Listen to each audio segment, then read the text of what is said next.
sekta ya sheria, lakini vile vile tunataka tunoe na mfumo fikra wetu kuhakikisha kwamba sisi ni watu ambao tunafanya kazi zetu kwa haraka, kwa ubora, bila kuchelewa, kwa sababu unapofanya hivyo unaleta athari kubwa sana katika maendeleo ya taifa bila wewe mwenyewe kujijua.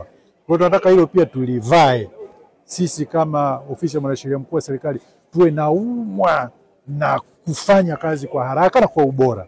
Unavyoiona Tanzanite Bridge ile, kuna mikataba imeingiwa, na hiyo mikataba wanaandika nani? Wanasheria na usimamizi wake. Kwa hiyo miradi yote mikubwa unayoiona na ukuaji huu wa uchumi ni sheria zilivyoandikwa, mikataba ilivyoandikwa na ilivyosimamiwa, na mindset za wanasheria katika kusimamia kwamba hiki tunachokifanya kinaenda kutrigger ukuaji wa uchumi. Kwa hiyo kwa kujibu swali lako ni kwamba tumejipanga kuhakikisha kwamba sheria zetu tunaziandika vizuri, mikataba tunaingia vizuri. Jukumu kubwa la kushauri serikali kuhusiana na masuala mbalimbali ya kisheria, ambayo masuala haya ni kuhusiana labda na mikataba, kuhusiana na masuala ya manunuzi, kuhusiana na masuala ya uandishi wa sheria, sheria mpya zinazotungwa na mambo mbalimbali ambayo yanahusisha shughuli za serikali.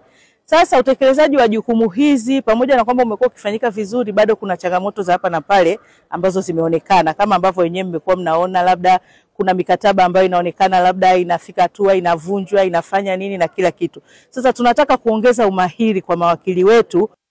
Kwanza wazungu wawe mahiri sheria, wajue tatizo wanalolitolea ushauri na waliwasilishe kwa weledi kwa kutumia lugha rahisi.